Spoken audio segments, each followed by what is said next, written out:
I yelled out, "I'm home," and my voice reverberated down the empty corridor. I'm home. I had a sudden realization. Our son had just recently moved to another city to attend college, and before he went, he had left his room in shambles. It's possible that my wife opted to clean up after him, as she always does in situations like this. I could hear the reverberation of my footsteps throughout the house as I mounted the stairs. As I got closer to my son's bedroom, I noticed that there was a dim light leaking out from behind the door. After having my interest piqued, I went ahead and turned the doorknob to enter the room. I looked around the area, fully anticipating to find my wife sorting through our son's possessions, but the room was eerily silent and uncluttered. My face was covered in confusion and concern, and I made a conscious effort to rationalize my thoughts in spite of the mounting anxiety. I had a glimpse of optimism, so I hurried over to the window that looked out over their backyard. I pulled aside the curtains and peered outside, fully anticipating seeing my wife tending to the garden that she cherished so much. However, there was no trace of her anywhere. Then I came to the sudden realization that it was the year 2023, a time of instant connection and communication. I took my smartphone from my back pocket and dialed her number without pausing for thought. Ring. Ring. The sound of the boom seemed to reverberate around the room, even though it was empty. My stomach churned and anxious thoughts began to fill my head. In the end, the call was successfully connected to the fourth ring. "Hello?" a familiar voice said in response, sounding slightly out of breath. "Where on earth are you?" I sputtered, relief flooding my voice. She retorted, "I came out for a brisk walk. Didn't you get my text? I mentioned I'd be running some errands before I got back home. Is there anything wrong?" I was overcome with a sense of thankfulness as well as humiliation as I let out a sigh of relief. "I'm sorry. I wasn't able to look at the text. After I got home, I realized that you weren't there. So I started looking for you throughout the house." She let out a muffled giggle. "Oh, don't worry about that. I should have been more forthcoming with you regarding my intentions. Soon, I'll be back at home. I was wondering if everything was well there." I gave her reassurance by saying, "Yes. Yes. Yes, everything's fine," as a sheepish smile formed on my face. There was only a brief moment of panic. "I'll look forward to seeing you once you get back." When I hung up the phone and was about to pull the curtain across the window, I looked out and saw my wife getting out of our neighbor's truck. Her hair was a mess, and she was adjusting her top before beginning to clean her lips with her fingers. Her cardigan was in her hands, and she was getting out of the back seat. She also combed her hair, and then a pair of hands appeared from the truck window, holding her sandals.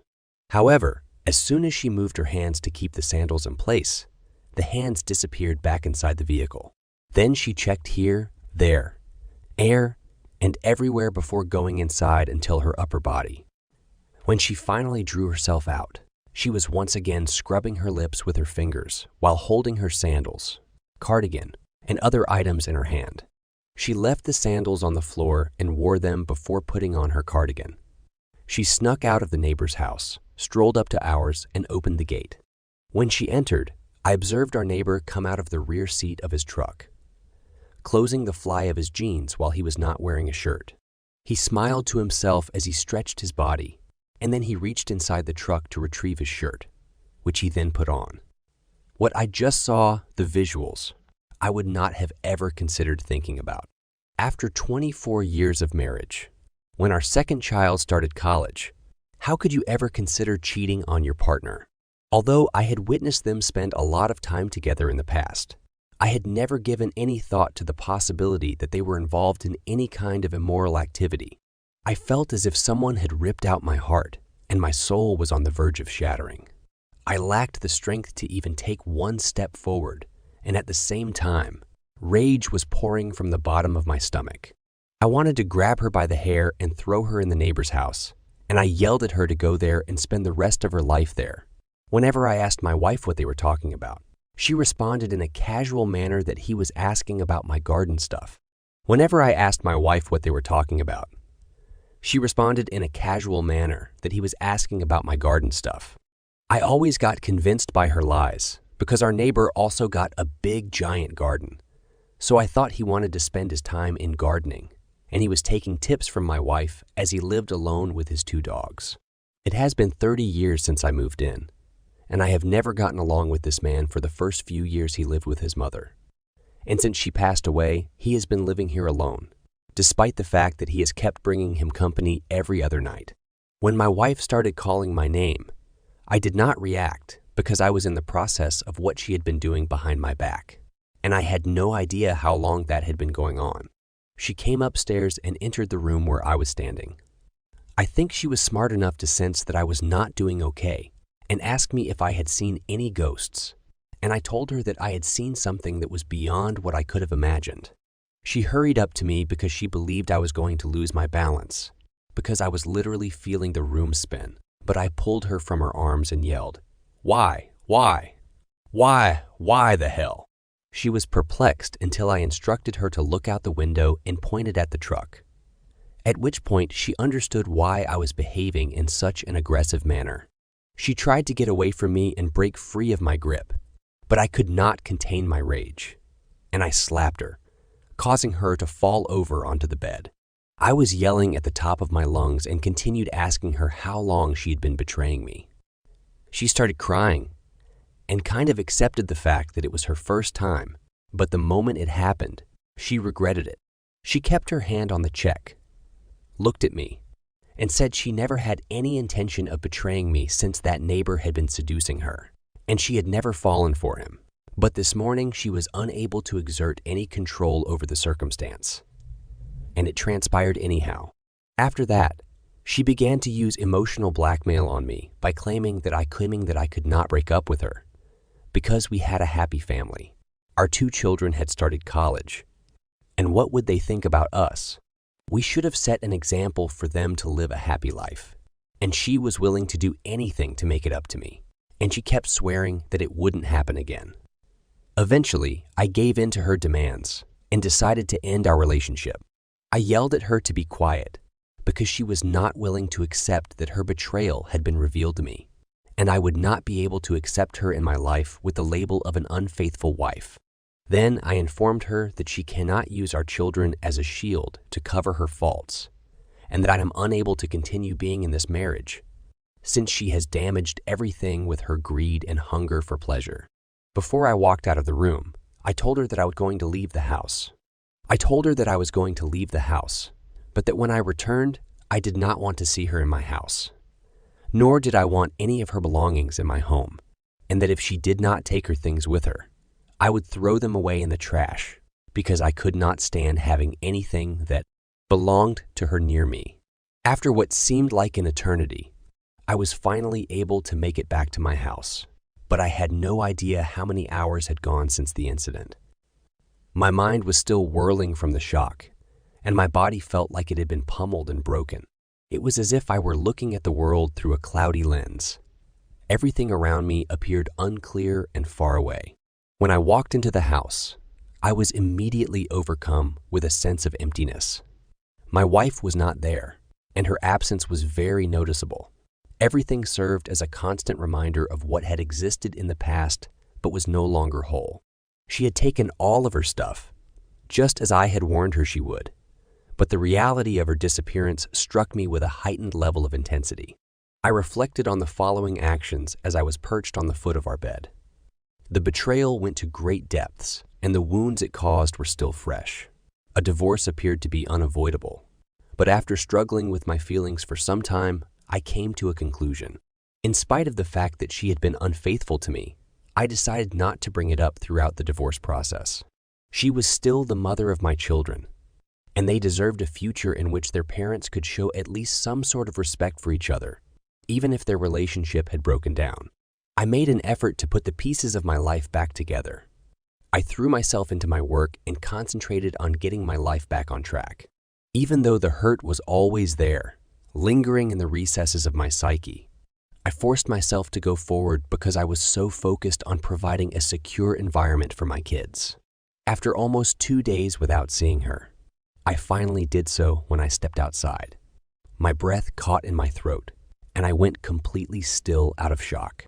There she was, strolling through the garden next to my house as if the destruction she had wreaked meant nothing, as if she had no idea what had just happened. The picture hit me like a bolt of lightning, and an assortment of negative emotions, including rage, hurt, and perplexity, flooded through me at once. I had to stop and think for a second about whether or not I should confront her or just leave. But insatiable curiosity and an insatiable want for answers drove me to find her. I collected up every last bit of power I had, and with great caution, I moved closer to her. I yelled out her name, the tone of my voice carrying overtones of both rage and sadness. She made a startling expression with her eyes as she turned towards me. She was obviously taken aback, as seen by her stuttering. I took a slow, deep breath as I attempted to regain my composure. How were you able to settle in here in such a short amount of time? We went through 24 years together and were parents. And now you're here with the person who is our next-door neighbor. You have lost all of your shame. She was clearly taken aback, as seen by the fact that she stuttered. She must not have anticipated that I would have the gumption to talk to her once again.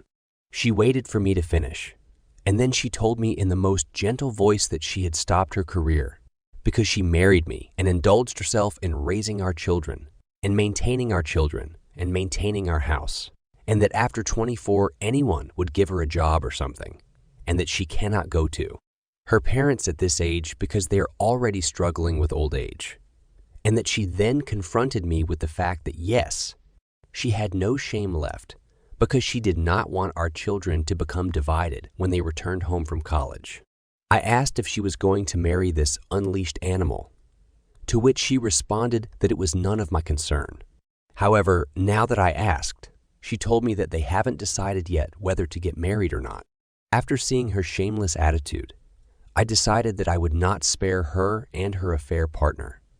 But if I mentioned anything on documents, then after the divorce, if I did anything to them, then every finger would point at me.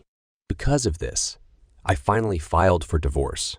But up until that point, I had not mentioned her cheating as a reason.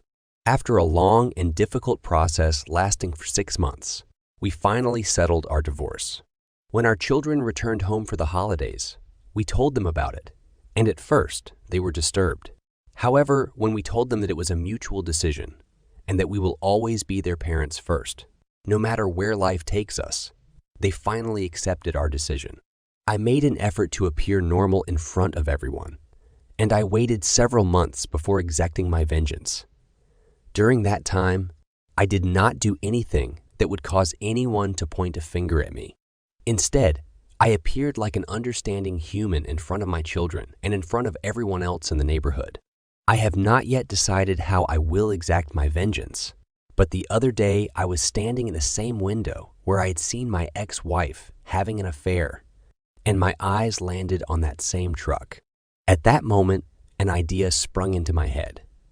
While I was sipping my coffee, I was reviewing my pop-up ideas to determine which one would appear more like an event. For instance, if I burned that truck, if the brake fluid leaked, or if I did something with the wires and shot the circuit, those are all examples of things that may happen.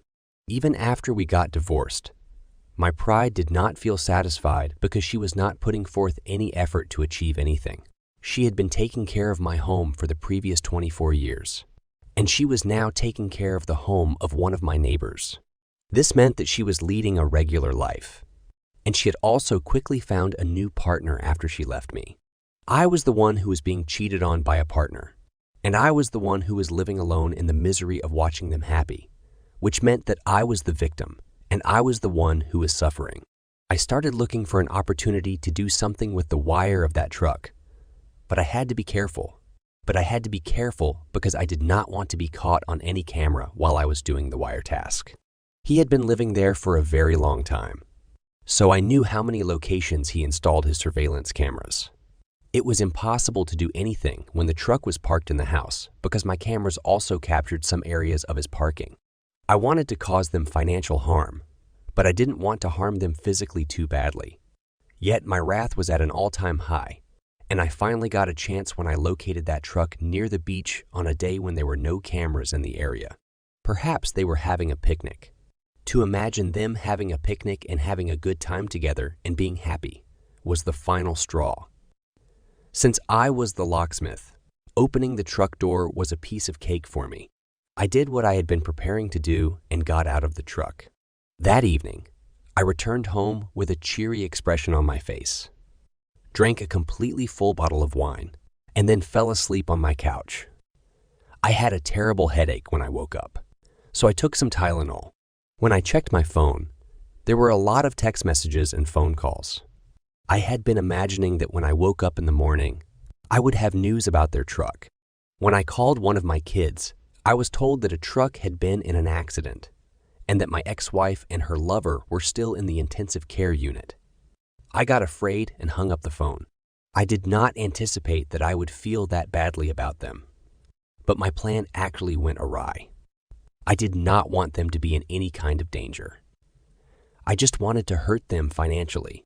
I sat down and had a glass of water, and then about half an hour later, I called my son again and asked if they needed me in the hospital. He then told me that they just got free from the police investigation, and it said that due to the age of his truck, wires got shorted, and the truck caught fire in the middle of the road when they were inside it. I lowered my head and closed my eyes. The feeling of dread was gone, and the burden of guilt had been lifted. I asked about them, and my son informed me that both of them were now safe, but that they would only be set free after a few days. When they returned, I went to comfort them, and my wife sobbed that she had been punished for betraying me because her side had been damaged by fire. I tried to reassure her that it was just an accident, and there was no need to think about it. However, her lover appeared to be in good shape. After that, I encouraged myself to wash away all the guilt because I had done this to both of them. But only she had been affected, so perhaps I had unknowingly taken my revenge. Update. I eventually became able to let go of the anger and bitterness that had overwhelmed me throughout the course of time. It took some time, but eventually I came to the realization that harboring unfavorable feelings was counterproductive to my development and enjoyment as an individual. Instead, I decided to work on forgiving both my ex-wife and myself, even though she was the one who hurt me the most. She has made a full recovery from her injuries and continues to live with my neighbor. I see the two of them together virtually every day, but it does not bother me as much as it used to, because I have moved on from the experience and am content with where I'm in life.